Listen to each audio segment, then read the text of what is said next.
Hello everyone, welcome to our YouTube channel Shiksha Alliance. Today we are going to start our daily current affairs session in which we will cover important news from several newspaper, PIB and various government sources. So let's begin our session. Our first topic is immunization wheel. तो हम जानेंगे immunisation wheel के बारे में. In Uttar Pradesh the introduction of immunisation wheel has significantly improved the efficiency of aggregated social health activities ASHA worker contributing to a high rate of vaccine coverage for newborns. Uttar Pradesh में जो introduce किया गया था इम्यूनाइजेशन बिल को, इसके कारण देखा गया है कि इंप्रूव हुआ है जो एफिशिएंसी था आशा वर्कर का, जो कंट्रीब्यूट कर रही है higher rate of vaccine coverage को न्यू बॉर्न्स के लिए. तो कहां पे इसको इंट्रोड्यूस किया गया, ये इंपॉर्टेंट हो जाता है उत्तर प्रदेश में. ये इम्यूनाइजेशन बिल है क्या? Immunisation bill is a simple tool consisting of 2 disc, one with vaccine details and the other with calendar. जो इम्यूनाइजेशन व्हील है ये एक सिंपल टूल है जो कि कंसिस्ट करता है 2 डिस्क को, एक में वैक्सीन का डिटेल्स होता है, दूसरे में कैलेंडर है. हेल्थ वर्कर जो है उपयोग करते हैं इसका कैलकुलेट करने के लिए वैक्सीनेशन को डेट को न्यू बॉर्न्स के लिए, जो प्रोसेस है इसको और ज्यादा एफिशिएंट और एक्यूरेट बनाता है. Funded by Clinton Foundation, the immunisation will simplified vaccination date calculation. ASHA worker use it to link a child birth date to vaccine, automatically provide date for remaining date for the first year of life. इसको fund किया गया है Clinton foundation के द्वारा. जो immunisation wheel है ये simply vaccination date को कैलकुलेट करने में मदद करता है.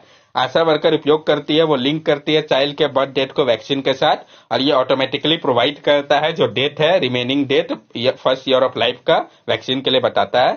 सक्सेस की अगर हम इसकी बात करें तो ये जो टूल है इसने बूस्ट कर दिया है वैक्सीन कवरेज को 95% तक फर्स्ट ईयर के लिए और इम्प्रूव किया है पेरेंट्स के कम्युनिकेशन को इनहेंस किया है, जिसने इम्यूनाइजेशन सक्सेस रेट को उत्तर प्रदेश के लिए. यहाँ पे आप देख सकते हैं कि ये जो व्हील ये कैसे काम कर रहा है. इसमें मंथ दर्शाया गया, उसका फिर किस मंथ में कौन सा वैक्सीन है जिससे कि पता चल जाता है ताकि कोई जो डोजेज है वैक्सीनेशन का वो मिस ना हो.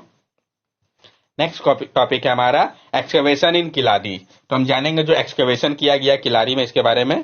Excavation in Kilari have uncovered 2 colonial beads reaffirming the historical trade connection between Tamil Nadu and the western region of India, especially Maharashtra and Gujarat.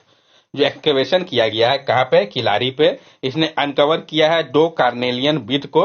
ये रिएफर्म करता है कि हिस्टोरिकल ट्रेड कनेक्शन था तमिलनाडु और वेस्टर्न रीजन ऑफ इंडिया के बीच में, specifically Maharashtra और गुजरात के बीच में. The carnival beads normally found in Gujarat and Maharashtra were discovered within an unartificial site in Kothagai during the excavation. और ये जो कार्नियल बीड है नॉर्मली जो कि पाए गए हैं गुजरात और महाराष्ट्र में, इसको डिस्कवर किया गया था जो कि एक ब्यूरियल साइट है कोंठागाई में एक्सकवेशन के दौरान. Last year 24 corneal beads were also अनअर्थड in the same area, further highlighting the trade link between Tamil Nadu and western year. Last year भी 74 कार्नियल बीच को अनहर्ट किया गया था सेम एरिया पे. ये दर्शाता है कि ट्रेड लिंक था तमिलनाडु और वेस्टर्न इंडिया के बीच में. Carnelian beads are small decorative object made from carnelian gemstone. Carnelian is a reddish brown to orange variety of chalcedony, a type of microcrystalline quartz. These beads are prized for their vibrant color and have been used for jewelry and ornamental purpose for centuries. जो carnelian beat है ये आपका small decorative object है जो कि बना हुआ है कार्नेलियन जेमस्टोन से. कार्नेलियन आपका एक रेडिश ब्राउन से ऑरेंज वैरायटी है चैल्केडोनी का. ये एक टाइप है माइक्रो क्रिस्टलाइन क्वार्ट्ज का. ये जो बीट्स है ये प्राइज है वाइब्रेंट कलर का और ये का उपयोग होता है ज्वेलरी या ऑर्नामेंटल पर्पज के लिए सेंचुरी से. नेक्स्ट टॉपिक है हमारा मेवाड़ स्कूल ऑफ पेंटिंग. तो जानेंगे इसके बारे में हम डिटेल्स में. मेवाड़ मिनिएचर पेंटिंग, जो Mewar school of miniature painting है जो कि जाना जाता है उनके vibrant colour, direct emotional appeal और इंट्रिकेट नैरेटिव के कारण. ये थ्राइव किया है 17th सेंचुरी 18th सेंचुरी के समय से. ओरिजिन की अगर इसकी हम बात करें तो ये ओरिजिनेट हुआ था south central Rajasthan, part of Madhya Pradesh और गुजरात में. कहाँ हुआ था ये इंपॉर्टेंट है. फेमस वर्क और उसका जो सिग्निफिकेंस है, तो जो फेमस वर्क है आपका जैसे कि चौहान रागमाला सीरीज 1605 का नसरुद्दीन अर्लीस्ट डेटेड मैन्यूस्क्रिप्ट, और 18th सेंचुरी पे जो पॉलिटिकल शिफ्ट हुआ इसने प्रमोट किया रीजनल किंगडम को, जिसने फॉर्म किया अलायंस को. इसका रिजल्ट क्या हुआ, क्रिएट हुआ कोच चिन्ह का जो पोर्ट्रे कर रहा था किंग और उनके इंटोरेस को, जैसे कि एक रॉयल हंटिंग पार्टी हो गया 1705 से 15 के समय का जो कि इन्फ्लुएंस कर रहा था मुगल पेंटिंग को. गोल्डन एज की अगर हम इसकी बात करें तो जो गोल्डन एज है मेवाड़ पेंटिंग का वो माना जाता है 1628 से 1651 एडी का समय का था, जिस समय महाराणा जगत सिंह रूल कर रहे थे. नोटेबल आर्टिस्ट जो थे मेवाड़ स्कूल के तो अल्लाह बख्श, जिनको कि जाना जाता है उनके कम्प्रिहेंसिव डिपिक्शन ऑफ महाभारत और गीता के लिए, और साहिबदीन जो कि एक रिनोन पोर्ट्रेटर थे, उनका जो वर्क है जैसे कि आपका रासिक प्रिया सीरीज 1630, गीता गोविंदा 1628 के समय का और रामायण 1649 के समय का।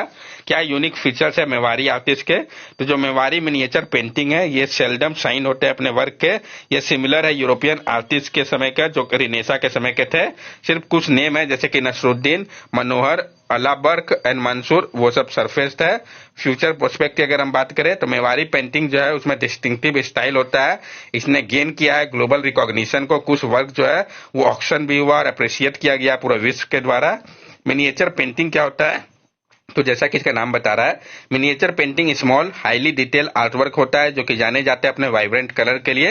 ये ओरिजिनेट हुए थे 6 से 7 सेंचुरी के समय पे। इसका मकसद था डिपिक्ट करना रियलिटी को कॉम्पैक्ट फॉर्म पे, जैसे कि पाला, ओडिशा, जैन, मुगल और Rajasthani school of miniature painting हो गया।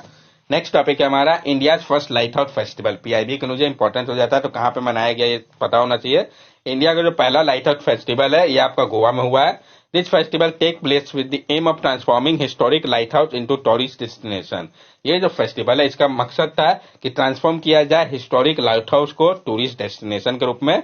This festival is part of Lighthouse Heritage Tourism campaign which aims to revamp 25 historic lighthouse across India and promote them as tourist spot. ये जो फेस्टिवल है ये आपका पार्ट है जो light house heritage tourism campaign है उसी का, जिसका मकसद है कि रिवैम्प किया जाए 75 हिस्टोरिक लाइट हाउस को पूरे भारत में और प्रमोट किया जाए उसको एक नेशनल टूरिस्ट स्पॉट के रूप में। This initiative aligns with Prime Minister Narendra Modi's vision to transform this lighthouse into captivating tourism site, showcasing their cultural significance and economic potential. और ये जो इनिशिएटिव है वो अलाइन कर रहा है प्राइम मिनिस्टर नरेंद्र मोदी के विजन के साथ, जो कि ट्रांसफॉर्म करेगा इन लाइट हाउस को एक कैप्टिवेटिंग टूरिज्म साइट के रूप में। ये दर्शाएगा इनके कल्चर सिग्निफिकेंस को और इकोनॉमिक पोटेंशियल को। नेक्स्ट टॉपिक है हमारा Norman E Borlaug award for the field of research and application. तो जो नॉर्मन ई बॉर्लैंग अवार्ड है रिसर्च एंड एप्लीकेशन के फील्ड में, इसके बारे में जानेंगे किनको दिया गया, ये इंपॉर्टेंट हो जाता है। तो Indian scientist doctor Swati Nayak working at international rice research institute IIRI has been awarded the 2023 Norman E Borlaug award for field research and application by the world food prize foundation. जो Indian scientist doctor Swati Nayak है जो कि काम कर रहे थे international rice research institute IIRI पे, उनको दिया गया है 2023 का Norman E Borlaug award field research and application के लिए वर्ल्ड फूड प्राइज फाउंडेशन के द्वारा। Nayak is recognised for her innovative work in engaging small holder farmer in demand driven rice seed system focusing on climate resilience and nutrients rice variety. जो नायक है आपका ये स्वाति नायक, उनको जाना जाता है उनके इनोवेटिव वर्क के लिए जो कि इंगेज थी स्मॉल होल्डर फार्मर्स के लिए demand driven rice seed system पे। इनका फोकस था climate resilience and nutrients rice variety के ऊपर। ये जो अवार्ड है वो दिया जाता है एक्सेप्शनल साइंटिस्ट को जो कि अंडर 40 इयर्स ऑफ एज है और जिन्होंने कंट्रीब्यूट किया है फूड एंड न्यूट्रिशन सिक्योरिटी और हंगर इरेडिकेशन पे, ध्यान में रखते हुए Nobel laureate doctor Norman Borlaug को, जिनके नाम पे ये अवार्ड दिया जाता है, जिनको कोई माना जाता है चीफ आर्किटेक्ट के रूप में भी ग्रीन रिवोल्यूशन के लिए। नेक्स्ट टॉपिक है हमारा JP Morgan global bond index. तो जो जेपी मॉर्गन का ग्लोबल बॉन्ड इंडेक्स है इसके बारे में हम जानेंगे और इसका क्या सिग्निफिकेंस होगा ये भी समझेंगे। JP Morgan Chase and Company has announced the inclusion of Indian government bond into emerging market bond index effective from June 2024. JP Morgan Chase and Company ने अनाउंस किया है कि वो इंक्लूड करेगी इंडियन गवर्नमेंट के बॉन्ड को emerging market bond index में, जो कि आपका इफेक्टिव होगा जून 2024 से। This move is expected to attract approximately $25 billion in foreign investment into India's domestic governance security market. और ये जो मूव है एक्सपेक्ट कर रहा है कि अट्रैक्ट करेगा अप्रोक्सीमेटली $25 बिलियन फॉरेन इन्वेस्टमेंट का Indian domestic government security market में। क्या सिग्निफिकेंस है इसका? India will reach a maximum weight of 10% in the GBI EM global diversified index as a part of this inclusion. Bharat जो है वो पहुंच जाएगा मैक्सिमम जो वेट है 10% का GBI EM global diversified index में, जो कि पार्ट है इस इंक्लूजन का। Analysts estimate that the inclusion could result in nearly $26 billion in passive inflow, with the potential for additional active flow of around $10 billion, bringing the total inflow to approximately $40 billion over the next 1.5 years. और analyst का मानना है कि ये जो inclusion है इसके कारण नियरली $26 बिलियन पैसिव इनफ्लो होगा। इसका पोटेंशियल है एक्टिव फ्लो का $10 बिलियन का और साथ साथ टोटल इनफ्लो जो है वो अप्रोक्सीमेटली $40 बिलियन का होगा नेक्स्ट 1.5 ईयर के अंतर्गत, यानी इंडिया को इससे बूस्ट मिलेगा। नेक्स्ट टॉपिक है हमारा पेरोक्साइड। तो हम जानेंगे इसके बारे में, जो आपका पेरोक्साइड है इसके बारे में। Scientists had made a significant breakthrough in solar panel technology using a nanoscale ink coating. Scientist ने एक सिग्निफिकेंट ब्रेकथ्रू किया है सोलर पैनल टेक्नोलॉजी को लेके उपयोग करके नैनो स्केल इंक कोटिंग का। ये जो इनोवेशन है ये पोटेंशियली एक्सेलरेट कर देगा जो ट्रांजिशन है रिन्यूएबल एनर्जी सोर्सेज की ओर पे, इसको बूस्ट करेगा।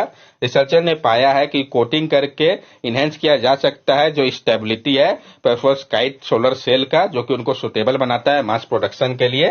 पेरोवस्काइट के बारे में हम जान लें तो आपका जो पेरोक्साइड सोलर सेल है वो सस्ता, लाइटर और ज्यादा इफेक्टिव है ट्रेडिशनल सिलिकॉन बेस्ड सेल के कंपैरिजन पे, लेकिन इसको चैलेंज का सामना करना पड़ रहा है जो ड्रॉप हो रहा है एफिशिएंसी का और एनर्जी आउटपुट का मैन्युफैक्चरिंग प्रोसेस के दौरान। इसलिए रिसर्चर ने आइडेंटिफाई किया है कि जो एल्यूमिनियम ऑक्साइड है जो कि मिनिमाइज करता है इस एफिशिएंसी ड्रॉप को कंडीशनिंग के दौरान पेरोक्साइड सोलर सेल पे।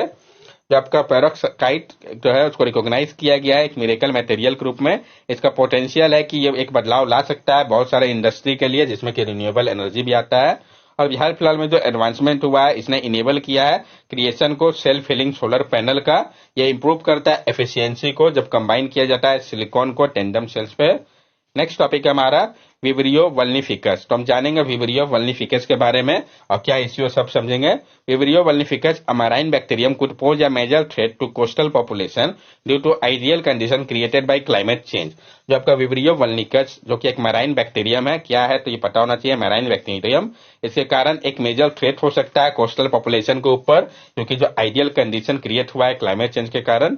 ये जो बैक्टीरियम है इसके कारण लाइफ थ्रेटनिंग इन्फेक्शन हो सकता है। इसका मॉर्टेलिटी रेट बहुत ज्यादा हाई है, पार्टिकुलरली अगर हम कंपेयर करें जिनका वीकन इम्यून सिस्टम या कॉमोर्बिडिटीज है तो उनके ऊपर बहुत ज्यादा चांस है मॉर्बिडिटी का। क्या प्रॉब्लम है तो अंडर रिपोर्टेड केसेस। सबसे पहला तो दिक्कत है कि जो रिपोर्टेड केसेस वो बहुत कम है। रिसर्चर ने सजेस्ट किया है कि जो केस है विब्रियो वल्निफिकस इन्फेक्शन का वो अंडर रिपोर्टेड है भारत में। क्लाइमेट चेंज की इंपैक्ट की अगर हम बात करें तो क्लाइमेट चेंज के कारण और ज्यादा frequent cyclone, heavy rainfall, flooding coastal community को सामना करना पड़ रहा है जिसके कारण जो खतरा है एक्सपोजर का विब्रियो वल्निफिकस से वो बढ़ जाता है। इंडिया के जो सी सरफेस टेम्परेचर है वो फेवरेबल है ग्रोथ के लिए विब्रियो वल्निफिकस का। मॉर्टेलिटी रेट की अगर हम बात करें तो विब्रियो वल्निफिकस का बहुत ज्यादा मॉर्टेलिटी रेट है, पार्टिकुलरली जब ये इंटर कर जाता है ब्लड स्ट्रीम में। तो प्रिवेंटिव मेजर्स की अगर हम बात करें तो रिसर्चर ने डेवलप किया है टूल्स को जो कि प्रिडिक्ट करता है एबेंडेंस को विब्रियो वल्निकस का, जो कि बेस्ड है सी सरफेस टेम्परेचर और फाइटोप्लैंक्टन लेवल के ऊपर। नेक्स्ट टॉपिक है हमारा पेट्रियोगोट्रिगा इंटरमीडिका न्यू फिश स्पीसीज। तो हम जानेंगे जो पेट्रिगोट्रिगा इंटरमीडिका न्यू फिश का स्पीसीज है इसके बारे में। Scientist from zoological survey of India have discover a new species of deep sea marine fish in Digha, Mona, West Bengal, named Petrigotrica intermitica, commonly known as गर्नाट और सी रॉबिन्स। तो कहां से discover किया गया ये भी इंपॉर्टेंट हो जाता है। तो जो साइंटिस्ट है जूलॉजिकल सर्वे ऑफ इंडिया के, उन्होंने डिस्कवर किया है न्यू स्पीसीज को डीप सी मैराइन फिश का डीगा मोहाना वेस्ट बंगाल से, जिसका नाम जो है पेट्रिगोट्रिगला इंटरमीडिका है, जिसको कॉमनली हम गर्नाट या सी रॉबिन के नाम से भी जानते हैं। This fish belong to the Triglidae family and is characterised by vibrant orange colour. ये जो फिश है ये बिलोंग करती है ट्रिगलेडी फैमिली को और ये कैरेक्टराइज किया गया है इनके वाइब्रेंट ऑरेंज कलर के कारण। It is fourth species of Pterygotrigla denus reported in India and added to the 128 species of the Triglidae family found worldwide. और ये चौथा स्पीसीज है पेट्रिगोट्रिका जेनस का जिसको कि रिपोर्ट किया गया है भारत में। और अब टोटल जो है 128 स्पीसीज हो गए हैं ट्रिगलेडी फैमिली के जो कि पाए गए हैं पूरे विश्व में। आप देख सकते हैं यहाँ पे इस स्पीसीज को फिश के कैसा ये दिखता है। That's all for daily current affair session. अगर आपको हमारी वीडियो अच्छी लगी हो तो हमारे चैनल सब्सक्राइब करें, हमारे वीडियो को लाइक करें और ज्यादा से ज्यादा शेयर करें। These are our social media link. From here also you can stay connected with us and give us your valuable feedback. Thank you and have a nice day.